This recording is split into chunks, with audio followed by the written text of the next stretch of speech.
In the next 30 minutes on Business Live, International Trade Commission rules against dumping of aluminium coils from China on the Ghanaian market. We explore what this means to the manufacturing industry. IMF predicts an end-of-year inflation rate of 11.6% for Ghana. We have the details.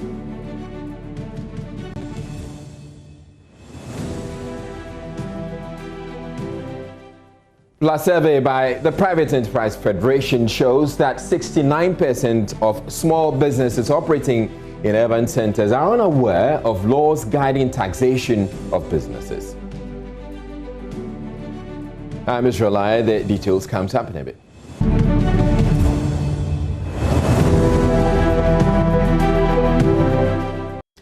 The Ghana International Trade Commission has ruled in favor of Alux after the company petitioned the Commission over the importation of aluminium coils from China. The Commission upheld Alux's argument that it amounted to unfair trade practices. While presenting the ruling, Vice Chairman of the Commission, Professor Paul Kuruk, said the products imported from China have been causing material injury to the Ghanaian industry. This, he said, precipitated the ruling. Considering the facts available to it, the Commission made a preliminary determination that the subject product originating in China is being dumped onto the Ghana market, causing material injury and a threat of material injury to the Ghanaian industry.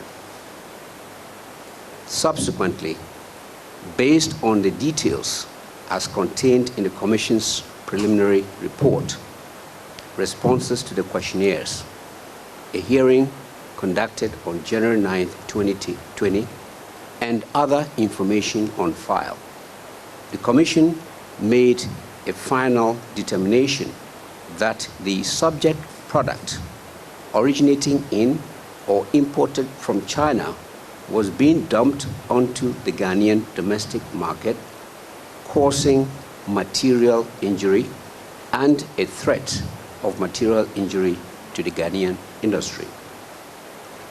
The Commission calculated a weighted average dumping margin of 35.77% for the subject product. Material injury to the domestic industry, domestic injury was found to be in the form of declines experienced by Alux with respect to its sales volumes, market share, return on investment, productivity, incoming cash flow, growth, and utilization of production capacity. In finding that there is a causal link between the dumped product and material injury, the Commission took account of evidence including the increases in the volumes of the dumped product, absolute or relative to domestic production or consumption, the increased market share of the dumped products, and the magnitude of the margin of dumping.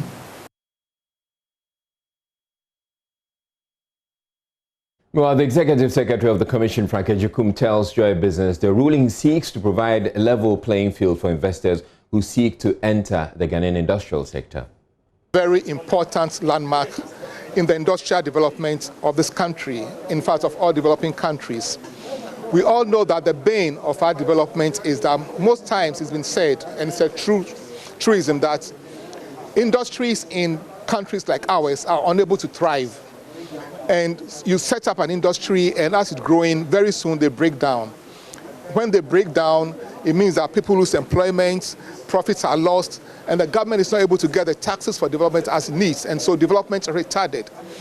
But under WTO regulations, there is a caveat for countries, all countries in the world, to set up such commissions as ours to deal with unfair trade practices, because many a time, the reason why our industries fail is due to unfair trade practices, where products are dumped on our markets. And so they make our markets, our products, uncompetitive. WTO has realized that these are some of the things that go against us. And in dumping here, we talk about it's a very technical thing we look at, because dumping in this sense means that the product has been imported into Ghana from some country, is being sold at a cheaper rate in Ghana than even in their own countries. So you see that it's a specific and well-purposed thing that is done to break industries in our parts of the world. That's why we are not able to compete on an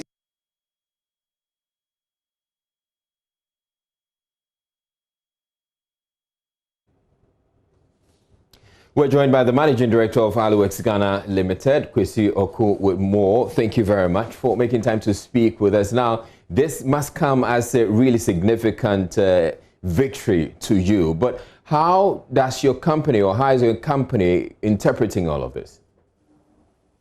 Well, we've been waiting for this for the last 10 to 11 years. I can imagine. As you can imagine, it is really significant for us. The GITC came into being in 2018, and we had to apply again, having applied to the Tariff Advisory Board years before. We applied again, and now in 2020, at long last, we've got a ruling. This ruling is really great, because what it has done is to show that the goods that have come from China have been so lowly priced that they've been hurting us very badly. In fact, our market share has gone down tremendously, and we are now only at about 10 to 12% of our market share, when we used to be the monopoly here. So we are not afraid of competition. We just want it to be fair, and this is for us a fair ruling. We want a level playing field, and then we can show you and everybody else that the quality of product from Alux will win the day anytime. So for us, it is really significant. Now, Mr. Oko, you indicate the fact that the prices of the goods that are imported into Ghana are so lowly priced. When you talk about dumping, and I don't want us to take a minute to explain what dumping is. When you talk about dumping, it doesn't necessarily mean that that's actually the cost. So they may be pricing it so low here, but does not necessarily mean that that's actually the cost of production. Nothing, the governments from the countries where these products are coming from, make it possible for them to price it so low just so they can move it into your market and eventually destroy your market and take over. Please explain. That's exactly what we want to do, to enter our market and destroy the market. And it is really not about cost, it's about prices, because the WTO ruling, the interpretation is that if you want to sell something in somebody else's country, you cannot sell it well below what it would cost in your own country. Considering that you're moving the goods from your country to that person's country, there should be no way that it should be selling lower in that country than in your own country. So once it has come here and is well below the prices in China, then it means they're dumping here. That's really the interpretation. So and that's what they've been doing to us. So they'll be selling well below our local prices here, so that the market will go for the cheap goods instead of the properly priced materials in the receiving country. All right. So you have the ruling now, but how soon can we see it being implemented? So what, and if it will mean... That is my question as well, because having got the ruling is one thing. Yes. Seeing it on the market is another thing. The ruling by GITC now goes to GRA. GRA have their own procedures to get it to the ports of entry to be actually implemented. I don't know how long that will take, but I hope it's to be done yesterday, because we need it badly. So I can't give you the answer. You'll have to ask GRA how long it will take for them to actually start using the new ruling. All right, so now let's look at your company and the bottom line. Certainly this will affect your bottom line. I'm expecting that you can sell more. And what other ways are you seeing this impacting on the business? Well, like you say, the first one, of course, is our volumes will go up tremendously, because what this will do is to impose additional duty on the imports. And I can see a lot of savvy businessmen deciding that it no longer makes sense to import. They were importing because of that rebate that was being given by China. Once that's been removed, it makes sense for them to buy locally. And mind you, our quality is much better than the Chinese quality. So it was the price that was pulling them away.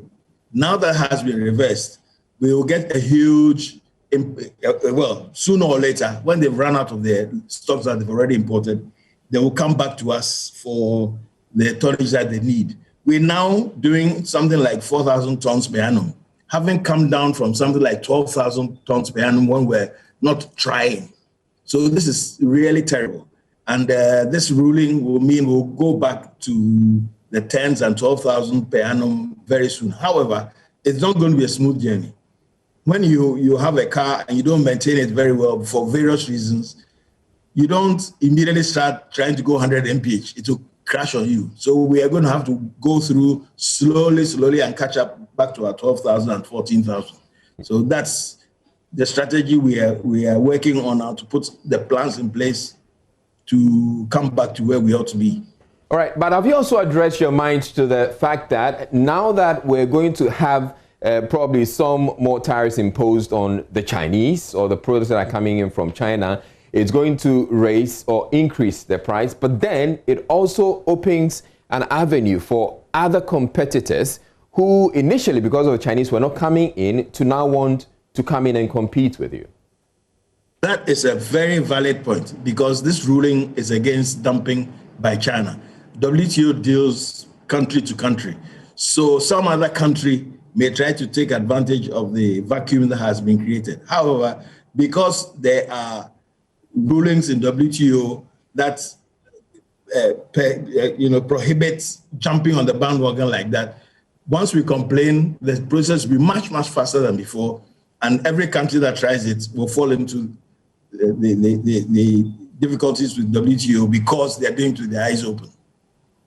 All right, thank you very much for making time to speak with us, and I hope Thanks very much. you will quickly get whatever legal backing you need so that this can be implemented. Yes, so that the company... yes, we're looking forward to that as well. This company is a very strong company, and this is what is going to bring us back to where we used to be and where we want to be. So watch out for us. Certainly, Godspeed to you. That's Kwesi Oko. He is the Managing Director of Alux Ghana Limited. And moving on, the International Monetary Fund is predicting an end-year inflation rate of 11.6% for the country. That's according to its World Economic Outlook report. Charles Nixon Yabwa has the details. This is coming on the back of the marginal drop of September inflation to a rate of 10.4%. The Bretton Woods institution's forecast will be higher than the Bank of Ghana's inflation target of 8% plus or minus 2%. It, however, forecast a single-digit inflation of 8.7% for next year. Its single-digit inflation projection for the country last year was achieved. The Statistical Service cited some reduction in prices of foodstuffs as a driver of the slight fall in the inflation rate in the month of September. Inflation is a very important economic indicator because of its effect on interest rates and cost of borrowing. For instance, the Bank of Ghana's inflation targeting framework's objective is to maintain stability in the general level of prices. The IMF said inflation is expected to remain low this year. In the emerging market and developing economy, inflation is projected at 5% this year, below the historical average for the group. The country's inflation rate is far higher than that of neighboring Ivory Coast and Togo, whose inflation rates are a little above 1%. Nigeria, however, has an inflation rate slightly higher than Ghana, but the interest rates are lower than that of the country. The Bank of Ghana held an estimated 20.9 billion cedis of the country's total domestic debt at the end of June this year. That's according to its second quarter development report. Charles Nixon Yabwa again. The central bank's holding in domestic debt represents 17.2% of the total debt. Banks, on the other hand, held 37.8 billion cedis, about 31%. SSNIT and insurance companies held a little over 612 million and 678 million cedis respectively. A little over 24 billion cedis of the nation's domestic debt, representing 20.3%, was however in the hands of non-resident investors. At the end of the fourth quarter of last year, the Bank of Ghana held 15% of comparative holdings, while deposit money banks held 29.5%. The domestic component of government debt at the end of July this year stood at 125.1 billion cedis.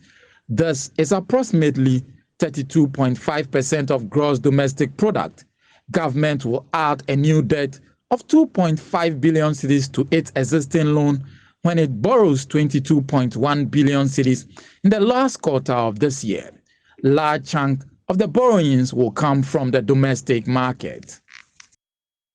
A survey by the Private Enterprise Federation, PEF, in collaboration with Osiwa Projects, has revealed that 69.7% of micro, small and medium-scale enterprises operating in urban centers are not aware of the laws guiding taxation of businesses. This is compared with 91.3% in rural areas. 70.8% of smaller businesses in the urban areas are, however, registered with the Ghana Revenue Authority and are therefore deemed to pay tax. But only 49.4% in the rural areas have registered with the Ghana Revenue Authority. Chief Executive of PEF, Nanosa Ebunsu, says the findings call for a reduction in taxes as well as massive tax education by the GRA for taxpayers. He told Joy Business government must adopt a tiered tax system or a flat rate scheme for small businesses to generate more revenue. A tiered tax regime. The findings were that businesses were finding it difficult to pay their taxes, basically for various reasons. One is the tax laws don't allow them to understand and appreciate what they need to do. Two, the tax rate is so high that they cannot afford to pay. And as I said, they are in the business to make money. So if they're going to be paying taxes and collapse their business, they go opt to continue their business. So the findings, these were the findings. The recommendation is for us to create a tiered tax system using turnover, not net income as such. Turnover as if you do business, your sales receipts, what is it that you get? If that's the case, if you 90,000 up to one city to 90,000 cities, you pay maybe 1,500 Ghana cedis a year, and that's it. Nobody's going to harass you. Nobody's going to worry you. Then from 90,000 to 200,000, you may be paying 6% instead of the 25%. Nobody's going to harass you, nothing, and you go your way. And then from 200,000 to 1 million, you opt for either one rate or you take the normal tax, So that is the findings. That's the recommendations. The survey also revealed that 42.7% of business owners sampled in the urban centers were educated to the secondary or basic level, whilst 39.9% had degrees. Access. So more people will feel comfortable paying without any constraint to their business. And as I said, business ownership's responsibility is to their business, not to the government, because they set up their business with their income to make money for themselves. In that order, they also are good citizens and honor the obligation of tax payments. So if that's going to be the case, they will readily comply. And that voluntary compliance is going to reduce the cost of tax administration. You don't have to chase anybody. It's going to be from the confines of their home, in their offices. They send a check, mobile money payment, and everything is done. So we have this is the beginning of a relationship that we all going to work on. The politician being represented by the chairman, the GRA regulator, for us to sit and do the scenario analysis every which ways to make sure that the near future is tomorrow. Because Ghana is not in isolation. There's a big thing coming, elephant coming, continental free trade. Competition is coming from everywhere. And unless we capacitate our local businesses to be able to keep the resources to compete, we're going to collapse. And they're not going to wait whether Ghana qualifies or not, whether they have adequate understanding. The guys from Nigeria are going to come, from Kenya, from South Africa, from Mauritius. They're all going to come. So the businessman is going to, what is happening? There are no laws here? Yes, there are laws. But the guy cannot compete.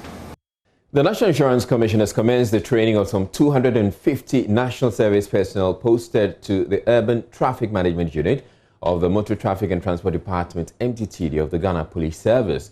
The training, which forms part of the Commission's structured agenda to create insurance awareness in the country, is expected to be replicated across all other security agencies. Speaking at the launch of the training program in Accra, the Commissioner of Insurance, Justice Yofore, says the exercise seeks to harness the newly introduced motor insurance database. The training, which will be provided to you on insurance by the Ghana Insurance College, is to equip you in discharging of your duties, since you will be presented with first-hand opportunity and also to interact with the public. The NIC will continue to collaborate with the police in order to bring insurance to the doorsteps of every Ghanaian.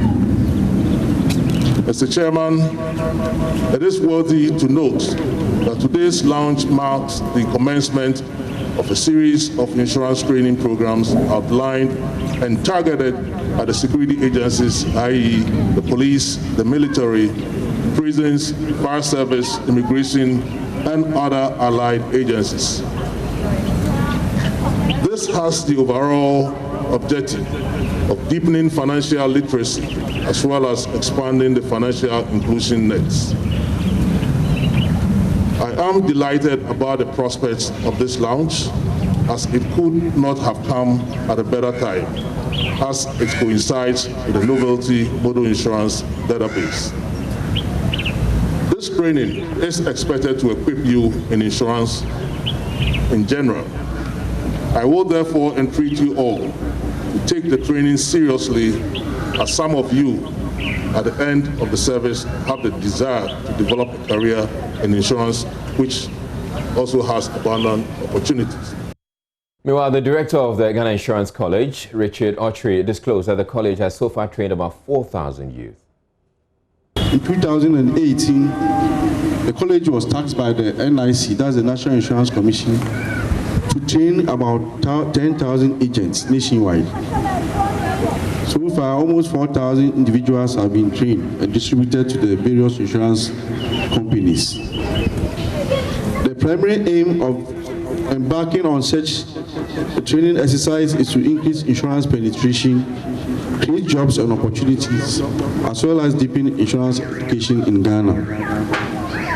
The National Insurance Commission and GIC always seeks the Ghana Police Service as a main traditional partner in law enforcement, particularly in insurance law.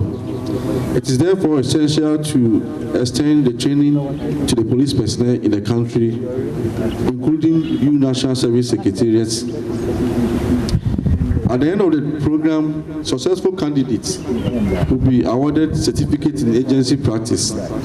Therefore, we encourage all participants to participate in the examination process. A local poultry farmer in Damongo in the Savannah region has come up with an innovation to help his colleague farmers by creating cost-effective incubators. The local equipment is capable of hatching a whopping 2,500 eggs within 21 days or even less. Mohammed Nuruddin has more in the following report. My grandfather used to use the ordinary pot that they put water to drink. He will put a lantern in there together with the eggs. Then for 7 days, he will remove the lantern together with the eggs and then observe the eggs that are formed by way of, showing it to the sun. You show the eggs to the sun with your hand like this. Then if it is forming, you will know. That is, the olden type of, candling now. We do candling. So that was how my grandfather used to do it. Then I thought I can also direct myself in that angle. Abdulrahman Mohammed then conceived the idea of building more effective incubator from his grandfather's traditional method. Mohammed explains what makes his incubator better off his grandfather's method. Yes, with the incubator, with my own, you have to get a thermometer. That is to check your temperature in the incubator, because every incubator should have a thermometer which will give you a maximum of 37.5 degrees Celsius and a minimum of 36.5 degrees Celsius. So I have to get my thermometer. So there is thermometer in my incubator. Then I have a digital one too. That one will check for humidity. So if you choose to incubate your eggs, it is important that you are educated in the correct workings of the humidity and temperature of the incubator. This is the most important part of hatching and can be the difference between your eggs hatching, staying as eggs, or even going bad. And that'll be all for Business Live for this evening. I'm July. Thank you very much for watching. Have a good evening. And make a date with me on JoyNews Prime. That's in about an hour and a half.